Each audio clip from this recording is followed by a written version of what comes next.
Hello and welcome to Brijwala education YouTube channel. आज के इस एजुकेशनल लेक्चर में बच्चों हम कंटिन्यू करने वाले हैं क्लास 9 के SST chapter poverty as a challenge को। बच्चों ये इस चैप्टर का पार्ट 2 वीडियो है। इस वीडियो में इस पार्ट में हम इस चैप्टर को कंप्लीट कर देंगे। अगर आपने पार्ट 1 नहीं देखा है तो उसको आप इस वीडियो में दिए गए डिस्क्रिप्शन में दिए गए लिंक से खोल सकते हैं।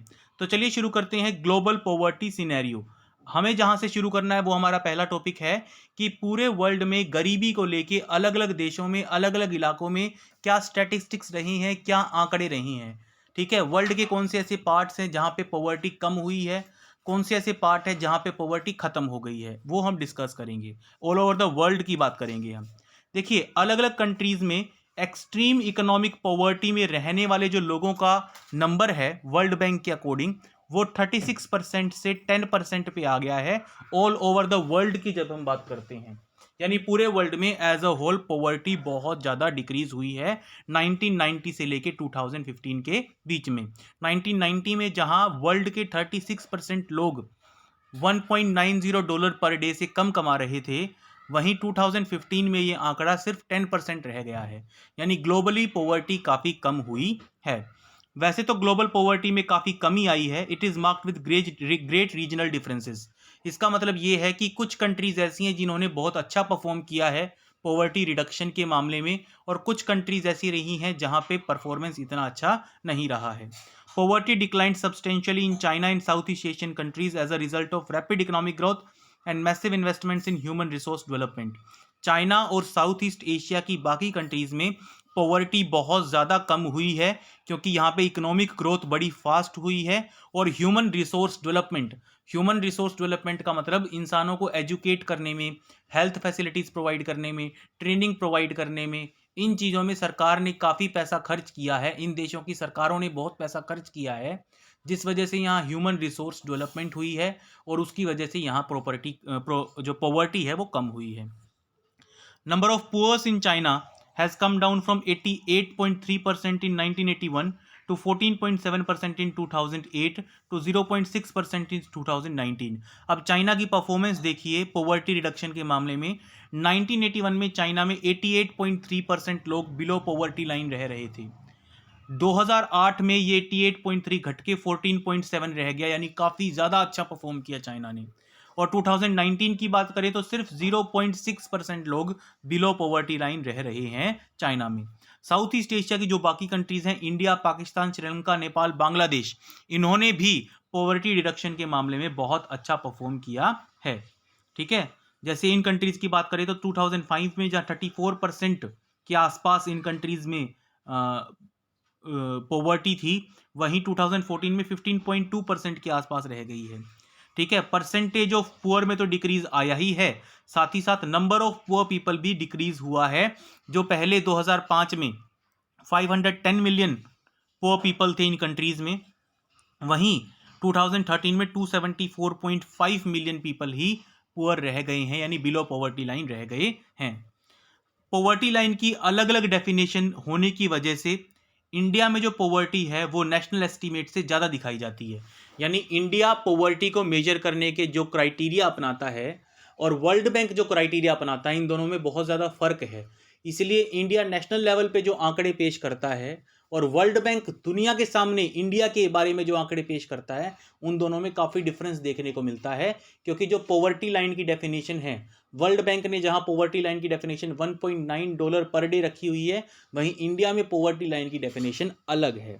इसीलिए पॉवर्टी एस्टिमेट्स हमारे नेशनल लेवल पे और इंटरनेशनल लेवल पे अलग अलग आते हैं।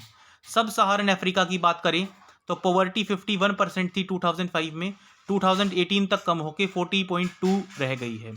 लैटिन अमेरिका में पॉवर्टी 10% थी 2005 में, 2018 में 4% रह गई है। लेकिन कुछ कंट्रीज ऐसी हैं जैसे कि रशिया, जहां पे पॉवर्टी थी ही नहीं, नॉन एग्जिस्टेंट थी पॉवर्टी 0% के आसपास पुअर पीपल थे, वहां पे पॉवर्टी रीसरफेस हो गई है, वहां पे कुछ लोग अब पुअर देखने को मिलते हैं। तो कुछ कंट्रीज ऐसी भी हैं जहां पे परफॉर्मेंस उतना अच्छा नहीं रहा है। टेबल 3.2 जो यहाँ पे आपके सामने टेबल बनाई गई है, यहाँ पे बिलो पॉवर्टी लाइन कितने % लोग हैं अलग अलग कंट्रीज में, वो दिखाया गया है वर्ल्ड बैंक के अकॉर्डिंग। हेड काउंट रेशो दिखाया गया है वर्ल्ड बैंक के अकॉर्डिंग, यानी ये लोग 1.9 अमेरिकन डॉलर पर डे से कम कमा पाते हैं। नाइजीरिया में 39.1% लोग बिलो पॉवर्टी लाइन है, बांग्लादेश में 14.3, इंडिया में 22.5, पाकिस्तान में 4.4। 2018 का आंकड़ा है पाकिस्तान का, और इंडिया का 2011 का आंकड़ा है। तो ये दिखाया गया है हमें ग्लोबल लेवल पे। The new sustainable development goals of the United Nations proposes ending poverty of all types by 2030।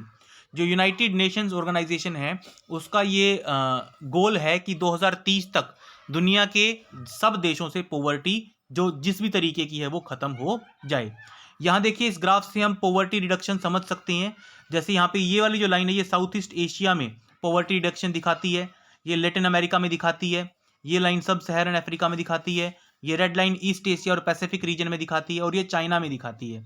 तो ये सारी लाइनें नीचे की तरफ आ रही हैं, इनका नेगेटिव स्लोप है, डाउनवर्ड स्लोप है। इसका मतलब एक बात तो क्लियर है कि ग्लोबल लेवल पे, पूरे वर्ल्ड लेवल पे पॉवर्टी रिड्यूस हुई है, ऐसा हम कह सकते हैं।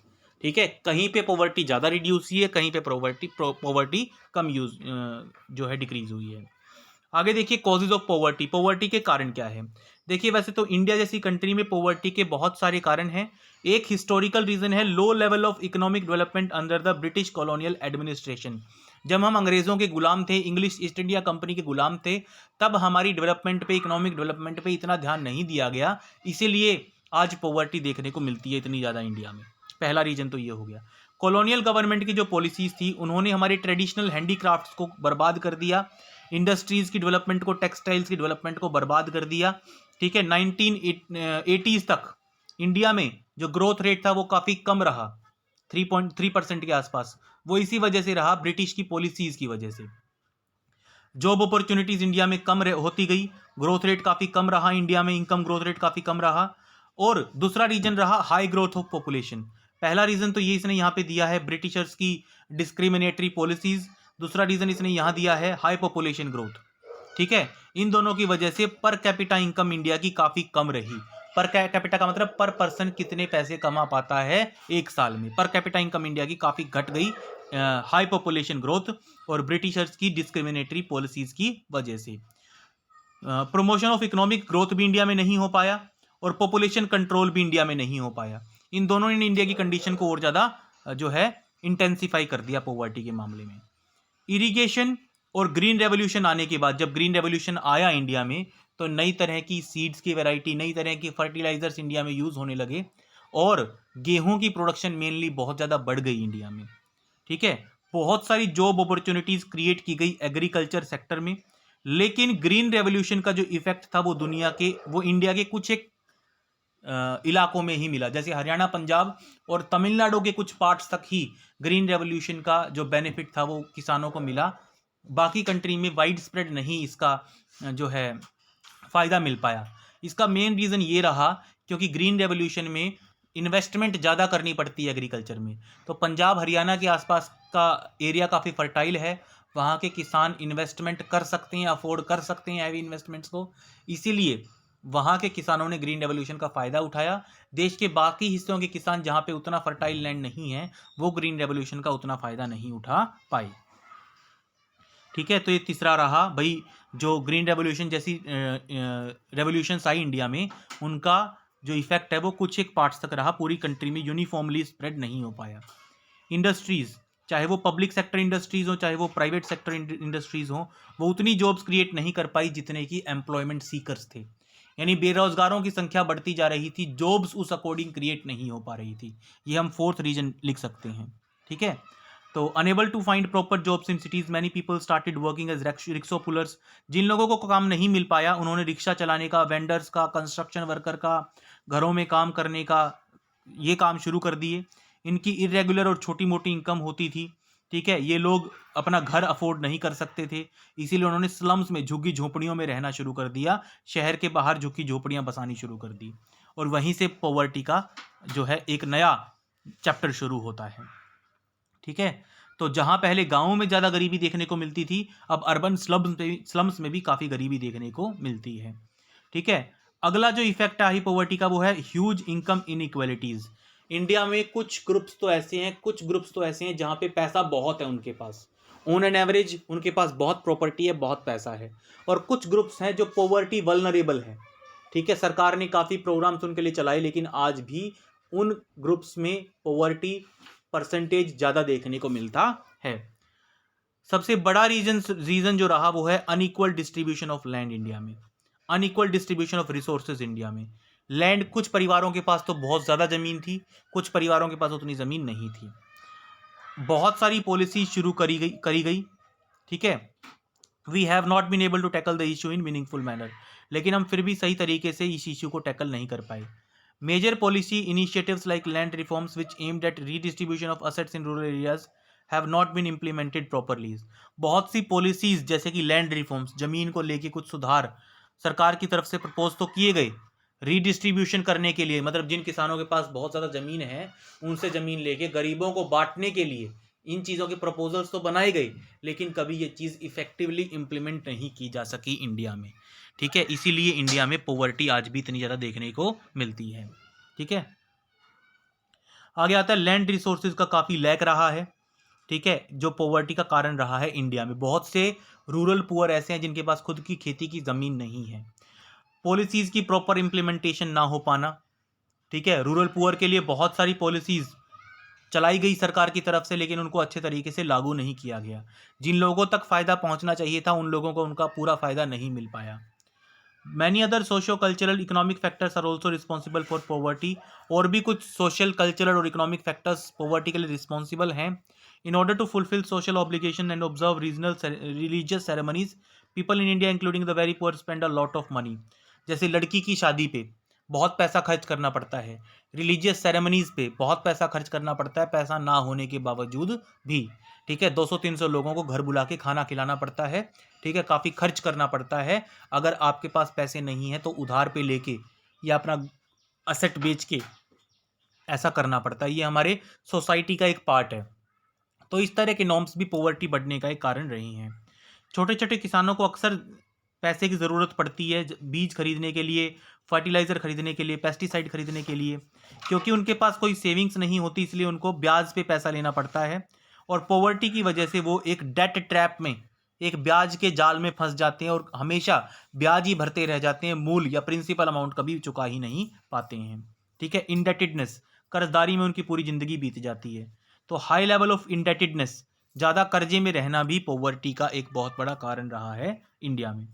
आगे आता है एंटी पॉवर्टी मेजर। सरकार की तरफ से बहुत सारे पॉवर्टी एलिवेशन प्रोग्राम्स, यानी पॉवर्टी को दूर करने के लिए बहुत से प्रोग्राम्स चलाए गए हैं।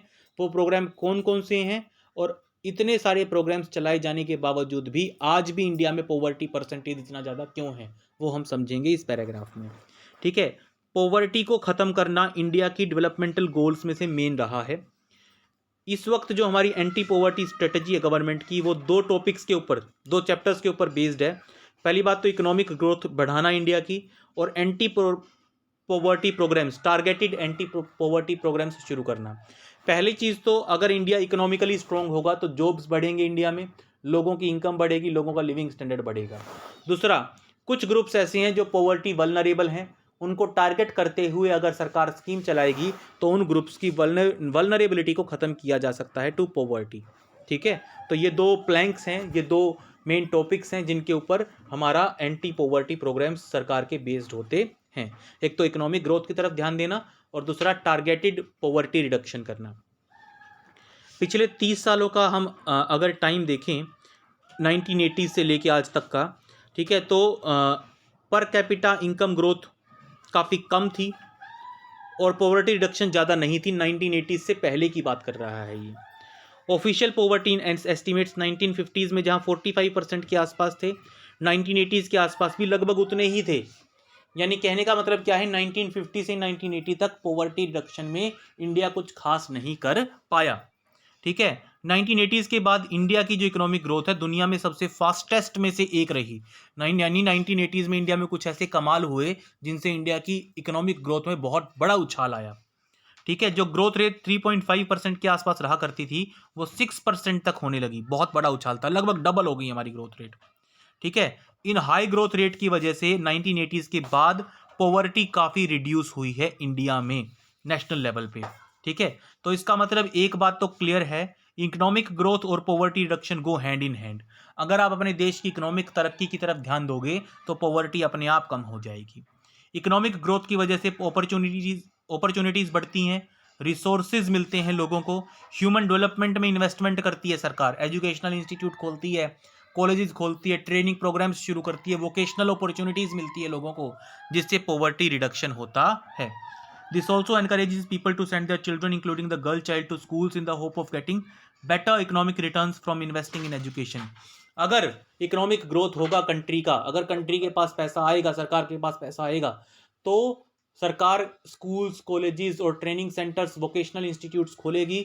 और पेरेंट्स भी, उनको पता है अगर आज हम अपने बच्चे की पढ़ाई पे पैसा लगाएंगे तो कल ये एक बेटर सिटीजन बन पाएगा, अपना खर्चा अच्छे से चला पाएगा। इसीलिए गर्ल चाइल्ड को और बॉय चाइल्ड को सबको एजुकेशनल इंस्टीट्यूट में पेरेंट्स भेजते हैं।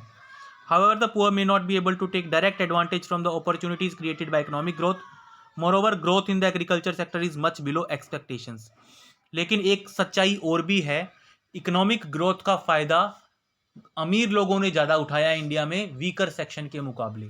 ठीक है, मतलब अमीरों को जितना फायदा हुआ ना, अपर मिडिल क्लास को जितना फायदा हुआ है इकोनॉमिक ग्रोथ से, उतना फायदा शायद बिलो पॉवर्टी लाइन वाले लोगों को नहीं हुआ है।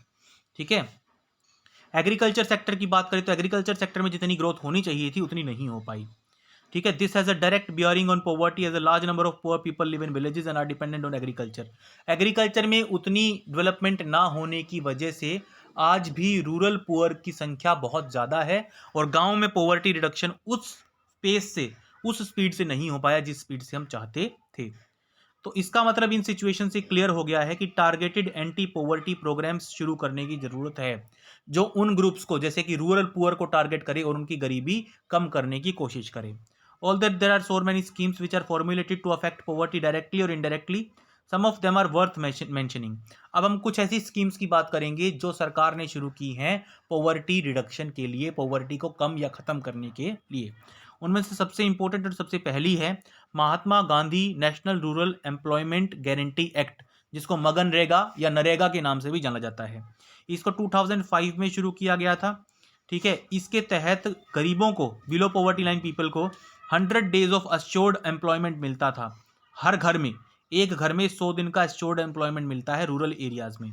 ठीक है, इस स्कीम के तहत सस्टेनेबल डेवलपमेंट के काम करवाए जाते थे, जैसे ड्रॉट से लड़ने के लिए कोई स्ट्रक्चर बनवाना है, ठीक है, डिफोरेस्टेशन की प्रॉब्लम को दूर करना है, सॉइल इरोजन की प्रॉब्लम को दूर करना है, तो ये काम इन लोगों से करवाए जाते थे। तो इसका डबल बेनिफिट होता था, एक तरफ तो देश का इंफ्रास्ट्रक्चर डेवलप होता था, दूसरी तरफ जो गरीब लोग हैं जिनको काम नहीं मिल पा रहा उनको काम भी मिल जाता था।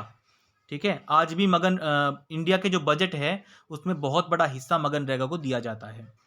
आगे आता है, स्कीम ने 220 करोड़ पर्सन डेज यानी 220 करोड़ दिन काम प्रोवाइड किया 4.7 करोड़ घरों को।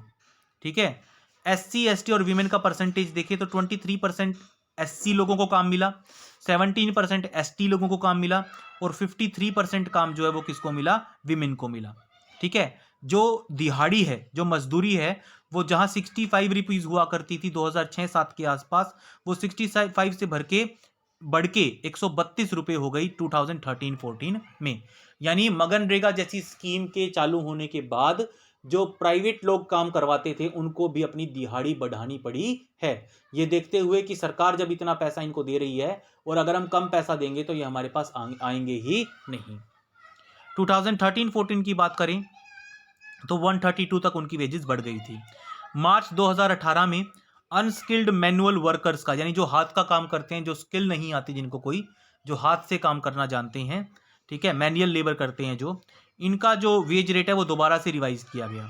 स्टेट वाइज जो रेंज है मिनिमम वेजेस की वो अलग अलग है, जैसे कि कहीं पे 281 है, कहीं पे 168 है, अलग अलग जगहों पे अलग अलग है। जैसे हरियाणा में जो वेज रेट है वो 281 पर डे है, झारखंड और बिहार जैसे एरियाज में 168 रुपीज़ पर डे है। तो मिनिमम वेज रेट है, इससे कम सरकार पैसा नहीं दे सकती अगर इनसे काम करवाती है तो। अगली स्कीम, पहली स्कीम तो हमने नरेगा के बारे में पढ़ लिया, ठीक है, Mahatma Gandhi national rural employment guarantee act जो 2005 में शुरू हुई थी। दूसरी स्कीम ये आती है हमारे पास जो है प्राइम मिनिस्टर रोजगार योजना, जिसको 1993 में शुरू किया गया था। इसका मेन काम था सेल्फ एम्प्लॉयमेंट अपॉर्चुनिटीज़ क्रिएट करना, यानी लोगों को इस लायक बनाया जाए कि वो अपना खुद का छोटा मोटा बिजनेस शुरू कर सकें। ये मतलब होता है सेल्फ एम्प्लॉयमेंट का। ठीक है, जो एजुकेटेड अनएम्प्लॉयड है, पढ़े लिखे तो हैं लेकिन काम नहीं मिल पा रहा है रूरल एरियाज़ में और स्मॉल टाउन्स में, उनको कुछ ऐसी चीज़ें प्रोवाइड करना, ऐसा हेल्प प्रोवाइड करना ताकि वो अपना खुद का सेल्फ एम्प्लॉयमेंट क्रिएट कर सकें। उनको छोटे बिजनेस सेटअप करने में, छोटी इंडस्ट्रीज सेटअप करने में सरकार की तरफ से मदद की गई थी। तीसरा प्रोग्राम आता है पॉवर्टी एलिवेशन का, रूरल एम्प्लॉयमेंट जनरेशन प्रोग्राम, जो कि 1995 में शुरू किया गया था। ये प्रोग्राम भी सेल्फ एम्प्लॉयमेंट अपॉर्चुनिटीज़ क्रिएट करने के लिए था रूरल एरियाज और स्मॉल टाउन में।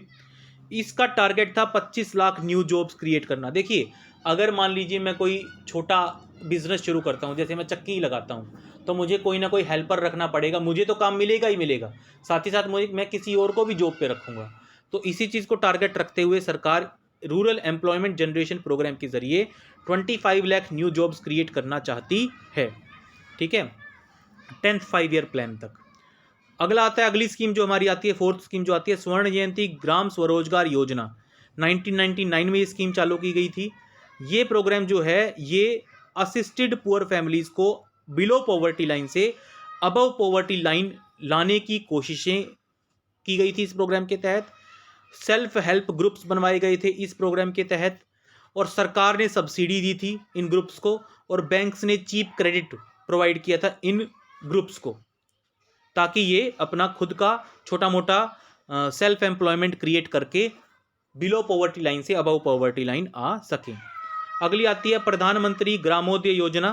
प्रधानमंत्री ग्रामोदय योजना 2000 में शुरू की गई थी।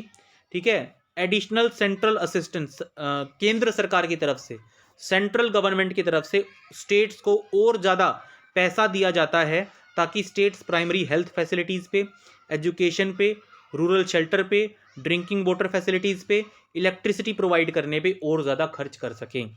यानी जो प्रधानमंत्री ग्रामोदय योजना है, इसके तहत स्टेट गवर्नमेंट्स को सेंट्रल गवर्नमेंट की तरफ से एक्स्ट्रा ग्रांट दी जाती है ताकि स्टेट गवर्नमेंट अपने यहाँ हेल्थ फैसिलिटीज़ पे, एजुकेशन में, शेल्टर फैसिलिटीज़ में, पक्के घर बनाने में, ड्रिंकिंग वाटर फैसिलिटीज़ में और इलेक्ट्रिसिटी प्रोवाइड करने में पैसा खर्च कर सके। अगली स्कीम है अंत्योदय अन्न योजना, जिसके बारे में हम नेक्स्ट चैप्टर में कंप्लीट डिटेल में स्टडी करेंगे। इसके तहत कम रेट पे ग्रेन्स, फूड ग्रेन्स प्रोवाइड किए जाते हैं पुअर पीपल को। लेकिन इतने सारे प्रोग्राम्स चला तो दिए गए, लेकिन इनके रिजल्ट्स मिक्स्ड रिजल्ट्स रहे हैं। जो एक्सपेक्टेड था, हमारी एक्सपेक्टेशंस को पूरा नहीं कर पाए हैं इतने सारी स्कीम्स होने के बावजूद भी। एक कारण जो रहा इन स्कीम्स की इनइफेक्टिवनेस का था, वो था lack of proper implementation. Schemes बना तो दी लेकिन गरीबों तक पहुंचा नहीं पाए, इनको सही तरीके से टारगेट नहीं किया गया स्कीम्स को। Moreover there has been a lot of overlapping of schemes, बहुत सारी स्कीम्स चला दी गई। सेल्फ एम्प्लॉयमेंट की सोचिए कितनी स्कीम्स के बारे में पढ़ा हमने, तो ओवरलैपिंग कर दी गई स्कीम्स की, तो जो बेनिफिट लेने वाला था वो भी कंफ्यूज होगा कि मैं कहाँ जाके किस स्कीम में अप्लाई करूँ, किस चीज़ में फ़ायदा है, किस में नहीं है। Despite good intentions, the benefit of these schemes are not fully reach to the deserving poor. वैसे तो सरकार की मंशा अच्छी थी, गरीबी रिड्यूस करना चाहती थी सरकार, लेकिन खुद ही प्रॉपर इम्प्लीमेंटेशन ना होने की वजह से ये उन गरीब लोगों तक नहीं पहुंच पाई schemes. Therefore, the major emphasis in recent years is on proper monitoring of all the poverty alleviation programs. इसलिए पिछले कुछ सालों में सरकार ने अपना फोकस पलटा है। सरकार ने कहा है कि ज़्यादा स्कीम्स लाने की बजाय स्कीम्स कम लेके आए, लेकिन प्रॉपर इम्प्लीमेंटेशन पे, उनको सही तरीके से लागू करने पे हम ध्यान दें। आगे आता है द चैलेंजेस अहेड। इंडिया ने क्या क्या पा लिया है और आगे इंडिया के सामने क्या क्या चैलेंजेस हैं। पॉवर्टी इंडिया में कम हुई है, इस बात को कोई नकार नहीं सकता, लेकिन इतनी प्रोग्रेस करने के बावजूद आज भी पॉवर्टी रिडक्शन इंडिया के मेन गोल्स में से एक है। आज भी पॉवर्टी रिडक्शन इंडिया के सामने एक बहुत बड़ा चैलेंज है, बहुत बड़ा मुद्दा है। पॉवर्टी में बहुत ज़्यादा डिस्पैरिटीज़ देखने को मिलती है, बहुत ज़्यादा इनइक्वालिटीज़ देखने को मिलती हैं। रूरल एरियाज़ में जहाँ पॉवर्टी ज़्यादा है, अर्बन एरियाज़ में उतनी पॉवर्टी नहीं है। स्टेट्स में भी, झारखंड, बिहार जैसे स्टेट्स में, यूपी जैसे स्टेट्स में जहाँ पॉवर्टी बहुत ज़्यादा है, केरला जैसे स्टेट्स में उतनी पॉवर्टी नहीं है। तो ये इरेगुलरिटीज़ पॉवर्टी में, ठीक है, इतनी सारी स्कीम्स चलाई जाने के बावजूद उनका सही तरीके से परफॉर्म न करना, इनकी वजह से आज भी पॉवर्टी रिडक्शन हमारे लिए एक सिरदर्द बना हुआ है। बहुत सारे सोशल और इकोनॉमिक ग्रुप्स ऐसे हैं जिनमें पॉवर्टी ज़्यादा देखने को मिलती है। ठीक है, अगले 10 से 15 साल में ये एक्सपेक्टेशन है कि पॉवर्टी रिडक्शन के प्रोग्राम और ज़्यादा बेहतर परफॉर्म करेंगे और इंडिया में पॉवर्टी के परसेंटेज और ज़्यादा ड्रास्टिकली रिड्यूस करेंगे। ठीक है, हमें ऐसा करने के लिए हायर इकोनॉमिक ग्रोथ चाहिए होगी, यूनिवर्सल फ्री एलिमेंट्री एजुकेशन, यानी कम से कम 5th या 8th क्लास तक फ्री एजुकेशन मिले, और यूनिवर्सल यानी सबको मिले। यूनिवर्सल का मतलब है सबको मिले, कोई छूटे ना। पॉपुलेशन ग्रोथ हमारा कम हो, विमेन एम्पावरमेंट बढ़े, और इकोनॉमिकली वीकर सेक्शंस की तरफ भी ध्यान दिया जाए। अगर हम इन पॉइंट्स पे ध्यान देंगे तो पॉवर्टी रिडक्शन में वाकई हम काफ़ी अच्छा परफॉर्म कर पाएंगे। ठीक है, लेकिन आगे एक और प्रॉब्लम बताता है। जब हम पॉवर्टी को कैलकुलेट करते हैं तो हम सिर्फ एक लिमिटेड पार्ट को ही कैलकुलेट करते हैं। अगर हम पॉवर्टी को ख़त्म भी कर देते हैं तब भी समस्याएं ख़त्म नहीं होंगी, क्योंकि पॉवर्टी में हम काउंट करते हैं मिनिमम सब्सिस्टेंस को। भाई इतना पैसा कमाए कि वो अपना पेट भर पाए, अपने कपड़ों से अपना बदन ढक पाए और रहने की जगह का जुगाड़ कर पाए। लेकिन रीजनेबल लेवल पे पहुंचना पड़ेगा। उसके बाद हम, अगर हमारे देश में पुअर पीपल की संख्या 0 भी हो जाती है तब भी काम खत्म नहीं होगा। जहां आज हम मिनिमम सब्सिस्टेंस की बात करते हैं, उसके बाद हम रीजनेबल सब्सिस्टेंस की बात करेंगे। तब हम ये नहीं कहेंगे कि सबके पास कम से कम इतना पैसा होना चाहिए कि वो खाने का, पहनने का और रहने का इंतजाम कर सके। तब हम ये कहेंगे कि उसके पास इतना पैसा होना चाहिए कि वो प्रॉपर लिविंग स्टैंडर्ड के साथ अपनी ज़िंदगी जी सके। तो अभी दिल्ली बहुत दूर है, अभी जो टारगेट्स हैं वो काफ़ी दूर हैं हमारे। बहुत सारे स्कॉलर्स, बहुत सारे विद्वान ऐसा मानते हैं कि पॉवर्टी की बजाय ह्यूमन पॉवर्टी के कंसेप्ट की तरफ हमें ध्यान देना चाहिए। ठीक है, a large number of people may be able to feed themselves, but बहुत से लोग खाना तो खा पाते हैं लेकिन उनको एजुकेशन अवेलेबल नहीं है, उनको रहने की जगह अवेलेबल नहीं है, हेल्थ केयर फैसिलिटीज़ अवेलेबल नहीं है, जॉब सिक्योरिटी नहीं है, कभी भी काम से निकाला जा सकता है, सेल्फ कॉन्फिडेंस नहीं है उनमें, उनके यहाँ जेंडर डिस्क्रिमिनेशन होता है, कास्ट डिस्क्रिमिनेशन होता है, आज भी जाति के आधार पर, धर्म के आधार पर, लिंग के आधार पर भेदभाव होता है। ठीक है, बहुत सी जगह ऐसी हैं जहाँ पे चाइल्ड लेबर आज भी होता है। ठीक है, तो कहने का मतलब क्या है, सिर्फ पॉवर्टी रिडक्शन से ही काम नहीं चलेगा, उसके बाद और बहुत सारी चीज़ें हैं जिनके ऊपर हमें ध्यान देना है। ठीक है, बेशक उसका पेट भरा हुआ है लेकिन हमें इस बात पे भी ध्यान देना पड़ेगा कि वो एजुकेटेड हो, अपने बच्चों को स्कूल भेजे, उसके पास रहने की जगह हो, उसके पास हेल्थ केयर फैसिलिटीज़ हो, जॉब सिक्योरिटी हो, वो कॉन्फिडेंट हो, सोसाइटी में उसके डिग्निटी हो। ठीक है, कोई उसकी डिसरिस्पेक्ट ना करे बेवजह। ठीक है, वर्ल्ड वाइड एक्सपीरियंस से पता चलता है कि डेवलपमेंट के साथ पॉवर्टी के मायने भी बदल जाते हैं। ठीक है, पॉवर्टी का जो इरेडिकेशन है ये एक मूविंग टारगेट है। देखो बड़ी इंपॉर्टेंट लाइन है ये क्या कहना चाहता है कि अगर हम पॉवर्टी खत्म भी कर देंगे इंडिया से तब भी सरकार का काम खत्म नहीं होगा, क्योंकि आज हम मिनिमम सब्सिस्टेंस की बात करते हैं, तब हम किसकी बात करेंगे, रीजनेबल लिविंग स्टैंडर्ड की बात करेंगे तब हम, यानी हमारा टारगेट मूव हो जाएगा, काम कभी खत्म नहीं होगा हमारा। ठीक है, हमारे टारगेट्स और बड़े हो जाएंगे। Hopefully we will be able to provide the minimum necessary in terms of only income to all people by the end of next decade. शायद आने वाले डेकेड के एंड तक हम कम से कम ये बात इंश्योर कर पाएंगे कि सबका पेट भरा हुआ हो, सारे कम से कम इतना तो कमा रहे हैं कि रात को भूखे ना सोएं। But the target will move on for many the bigger challenges that still remain. लेकिन एक बार जब हम ये टारगेट पूरा कर लेंगे तब हमारे लिए और बहुत सारे टारगेट्स होंगे जिनको हमें अचीव करना पड़ेगा, जैसे कि हेल्थ केयर फैसिलिटीज़ प्रोवाइड करना, एजुकेशनल फैसिलिटीज़ प्रोवाइड करना, जॉब सिक्योरिटीज़ प्रोवाइड करना, जेंडर इक्वलिटी को इंश्योर करना, डिग्निटी फॉर द पुअर को इंश्योर करना, और ये टास्क और भी ज़्यादा बड़े होंगे आज के टास्क के मुकाबले। तो स्टूडेंट्स इस चैप्टर में इतना ही, यहाँ आपका चैप्टर खत्म होता है। अगर आपको ये वीडियो पसंद आया तो प्लीज़ इस वीडियो को लाइक ज़रूर कीजिएगा। लाइक करने से आपका तो कुछ जाता नहीं है लेकिन हमें बहुत हेल्प हो जाती है। अगर आप इस चैनल पे नए हैं, अभी तक आपने सब्सक्राइब नहीं किया है तो जाने से पहले सब्सक्राइब करें ब्रिजवाला एजुकेशन यूट्यूब चैनल को, दबा दें नोटिफिकेशन बेल आइकन को, ताकि जैसे ही हम कोई नया वीडियो अपलोड करें सबसे पहले उसकी नोटिफिकेशन पहुंचे आपके डिवाइस तक। और इसके अलावा एक बार डिस्क्रिप्शन में दिए गए लिंक्स को भी ज़रूर से ज़रूर चेक कीजिएगा। आपकी क्लास के अलग अलग सब्जेक्ट्स के चैप्टर एक्सप्लेनेशंस, प्रैक्टिस पेपर्स और बाकी काफ़ी यूज़फुल मटेरियल्स हमने अवेलेबल करवा रखा है, जिसके लिंक इस वीडियो के डिस्क्रिप्शन में दिए गए हैं। तो जाने से पहले एक बार उनको भी ज़रूर से ज़रूर चेक कीजिएगा। Thank you for supporting us, thank you for being with us.